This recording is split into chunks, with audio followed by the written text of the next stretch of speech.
Hello students, welcome back to my channel smart study. Students, आज हम directed of education की तरफ से दी जाने वाली वर्कशीट नंबर 26 करेंगे, जो कि क्लास 8th की है और सब्जेक्ट है इंग्लिश। ये वर्कशीट 28 दिसंबर 2020 की है। तो आइए शुरू करते हैं आज की वर्कशीट शुरू करने से पहले प्लीज़ मेरे चैनल को सब्सक्राइब कर दीजिए। तो आइए देखते हैं आज की worksheet. Lesson this is Jody's phone continue. बेटा, हम पिछली वर्कशीट में जोडीज फोन के बारे में पढ़ रहे थे, तो यहाँ पर कुछ लाइंस दी गई हैं जिसके थ्रू हम पिछला रिवाइज करेंगे कि हमने पहले क्या पढ़ा था। देखिए, put the sentence in correct order in the following below. बेटा, यहाँ पे कुछ सेंटेंस दिए गए हैं जो इनकरेक्ट ऑर्डर में है, हमें उन्हें करेक्ट ऑर्डर में लगाना है। तो आइए देखते हैं। Phones mother was killed. तो सबसे पहले क्या आएगा? फोन की जो मदर थी वो किल हो गई थी ना, फर्स्ट हमने यही रीड किया था। उसके बाद देखिए number 1, Penny felt hemmed in when Johnny propose to bring the fawn home. तो जब फोन की जो मदर किल हो गई थी, तो जो जोडी था वो क्या कहता है अपने फादर से, पेनी से क्या कहता है कि हम उस फोन को अपने घर ले आते हैं। ठीक है, उसके बाद नंबर आएगा 5, Jody's mother was stunt at what जोडी हैज सेड। जब जोडी ने ये कहा कि हम उस फोन को घर ले आते हैं, तो उसकी मदर क्या होती है? स्टंट हो जाती है, मतलब बहुत हैरान होती है, एकदम चुप हो जाती है। अब आएगा number 2, Melville offer to give a ride to Jodie to find the phone. जो मेलविल है वो उसे ऑफर देता है कि भाई भाई अपने हॉर्स के साथ, कि मैं तुम्हें हॉर्स के साथ वहाँ पर ले जाऊँगा, फ़ोन को फाइंड करने में तुम्हारी मदद करूँगा। उसके बाद नंबर 4 देखिए, जोडी सेंड मिलविन बैक। अब जोडी ने क्या किया? जब वो वहाँ पे फॉरेस्ट में पहुँच गया तो उसने क्या कहा? मिलविल को कहा कि तुम वापस चले जाओ। तो ये हम बेटा पूरा पिछली वर्कशीट में रीड कर चुके हैं। अब हम देखते हैं आगे क्या दिया गया है आज की वर्कशीट में। Read the following passage from the lesson. ये देखिए क्या है, part 2 continue. He waited for the sound the hoofs to end, then cut to the right. अब जब उसने मिलविल को बोला कि मुझे यहाँ भाई तुम छोड़ दो, अब तुम चले जाओ, मैं अपना फ़ोन को ढूंढ लूंगा, तब वो कुछ देर तक वहीं रहा जब तक कि उसके होव्स टू एंड, मतलब कि जब तक उसको घोड़ों की जो आवाज़ थी जब तक वो सुननी बंद नहीं होगी तब तक क्या, he waited the four sound of the hooves of and, उसकी साउंड जब तक बंद नहीं होगी तब तक वो वहीं खड़ा रहा। उसके बाद ही कट टू द राइट, उसने क्या लिया? राइट ले लिया। The scrubs was still. जितनी भी शर्ब्स थी जो सारी की सारी वो क्या हो गई थी? एकदम स्टिल, मतलब शांत थी, वहां पे कोई भी शोर नहीं था। Only his own crackling two twigs sounded across the silence. जैसे वो झाड़ियों को हिला रहा था, जब आगे बढ़ रहा था तो झाड़ियों को जब हिला रहा था, सिर्फ उसकी क्रैकलिंग की साउंड, ट्विंग की साउंड उसे आ रही थी, बाकी वहां पे एकदम कुछ भी नहीं था, बिल्कुल शोर नहीं था। Only his own crackling of twigs sound across the silence. उस साइलेंस को क्या कर रहा था? थोड़ा शोर मचा रहा था, बाकी एकदम वहां पर साइलेंट था। He wondering his for his instant if he had mistake his direction. मतलब वो घबरा भी रहा था, उससे चिंता भी हो रही थी कि कहीं कुछ उसने कुछ मिस्टेक तो नहीं कर दिया डायरेक्शन लेने में।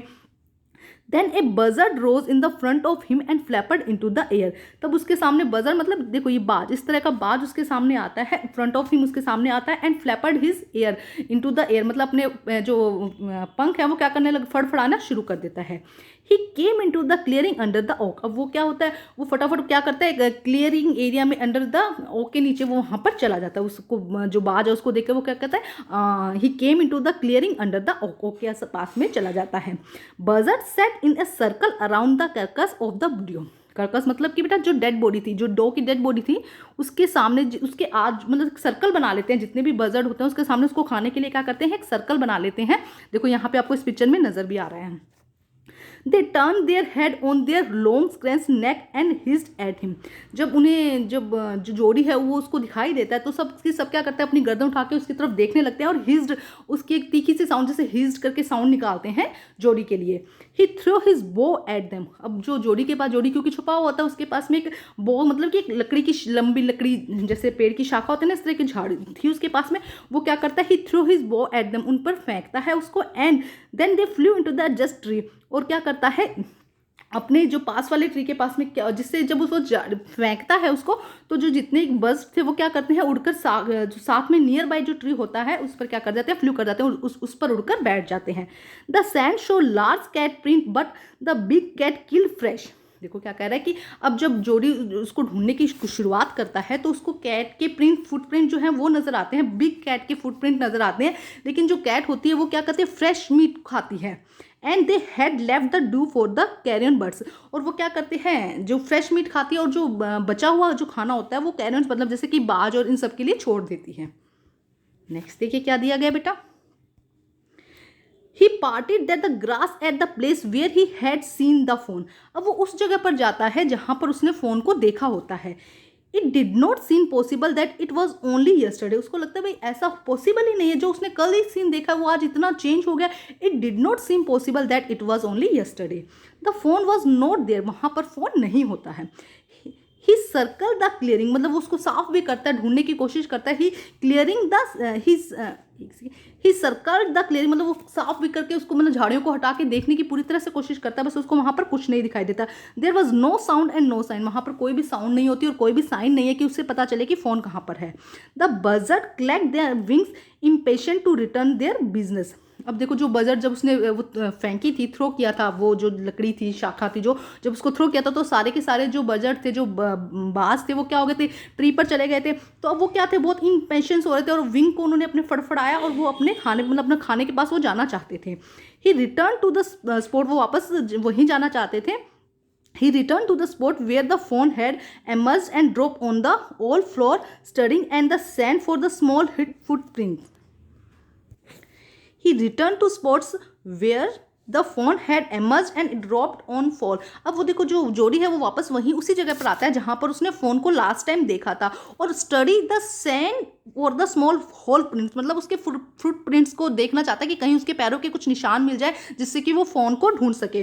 The night rain had washed away all the track except rose the cat and the budget. जब नाइट रेन हुई थी, जब रात को जो बरसात हुई, उसकी वजह से जितने भी जो फुटप्रिंट्स थे, जो फ़ोन के फुटप्रिंट्स थे, वो सब क्या हो गए थे, वॉश्ड अवे हो गए थे, मतलब हट गए थे, सिवाय किसके, कैट और बजट के। वहाँ पर हमको क्या दिखाई दे रहे थे, जो फोन जोड़ी था उसको क्या दिखाई दे रहे थे, सिर्फ कैट और बजट के वहाँ पे फुटप्रिंट्स उसको नजर आ रहे थे, पाँव के निशान जो थे।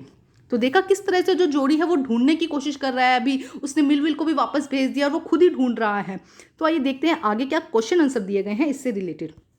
तो आइए देखिए फर्स्ट क्वेश्चन क्या है, who was it that went away on the horse. कौन था बेटा, किसको बोल दिया था कि आप चले जाओ भाई, वो ढूंढ लेगा। तो मिलविल को क्या कहा था कि तुम चले जाओ, मैं ढूंढ दूंगा अपने आप ना। जोड़ी वॉज ट्राइंग टू फाइंड, जोड़ी किसको ढूंढने की कोशिश कर रहा था, द फोन। जोड़ी किसको ढूंढने की कोशिश कर रहा था, द फोन। जोड़ी had come to the place where dash there was a stream of the water and he had seen the phone। जोड़ी था कौन से प्लेस पे गया था वापस से, जोड़ी गया था he had seen the phone, जहाँ पे उसने सीन फोन को देखा था वापस से, वो वहीं गया। जोड़ी got rid of the buzzards by throwing his, उसने क्या फेंका था at them, क्या फेंका था उसने वापस से, बॉल, मतलब कि जो शाखा थी एक लकड़ी की, जो लंबी सी लकड़ी होती है पतली सी, उसको उसने की तरफ फेंका था। जोड़ी got rid the buzzard by the throwing his, किस तरह से उसने उनको उधर किया था, बो के थ्रू। आगे देखते हैं क्या है, whose footprint did the sand slow। किसके फुटप्रिंट नजर आ रहे थे बेटा, किसके आ रहे थे, बिग कैट्स की। वहाँ पे देखो फोन का कोई भी नजर नहीं आया था, क्यों, क्योंकि नाइट में क्या हुई थी, रेन हुई थी, जिसकी वजह से कोई भी फुटप्रिंट उन्हें नजर नहीं आया था। What did the buzzard do on seeing जोड़ी, जब बजर्ड्स जो थे वो क्या किया जब उन्होंने जोड़ी को देखा, क्या रन आफ्टर हिम, वहाँ से भाग गए थे, या हिज्ड एट हिम, उस पर हिज मतलब जोर से अपनी साउंड निकालना, तो क्या आ जाएगा, हिज्ड एट हिम। नेक्स्ट देखिए, why did the buzzard clack their wings, why did the buzzard clack their wings to जोड़ी डायरेक्शन, टू गिव जोड़ी direction to return his business. वो उन्होंने ऐसी आवाज़ क्यों दी, अपने जो विंग्स थे उनको जैसे फड़फड़ाए, क्यों फड़फड़ाए, क्योंकि वो अपने फूड को वापस पाना चाहते थे, टू रिटर्न देयर बिजनेस, वो अपना काम करना चाहते थे। नेक्स्ट देखते क्या दिया गया, find a word from the above extract which meaning, near by and a large branch of a tree. Large branch of tree का मीनिंग हो जाएगा बो। तो यहाँ से देखते हैं दोनों मीनिंग दिए गए हैं बेटा। देखिए क्या है, फर्स्ट क्या है, नियर बाय का मतलब होता है कि एडजस्टिंग, यहाँ पे ये हो जाएगा नियर बाय का। फ्यू वो कहाँ हुए थे, वो उड़कर नज़दीक वाले पेड़ पर बैठ गए थे ना, उड़ गए थे नज़दीक वाले पेड़ पर, तो ये हो जाएगा एडजस्ट। एंड सेकंड जो स्मॉल वुड का उन्होंने कहा स्मॉल पीस, उसका क्या हो जाएगा, बो। ये हो जाएगा हमारा सेकंड का।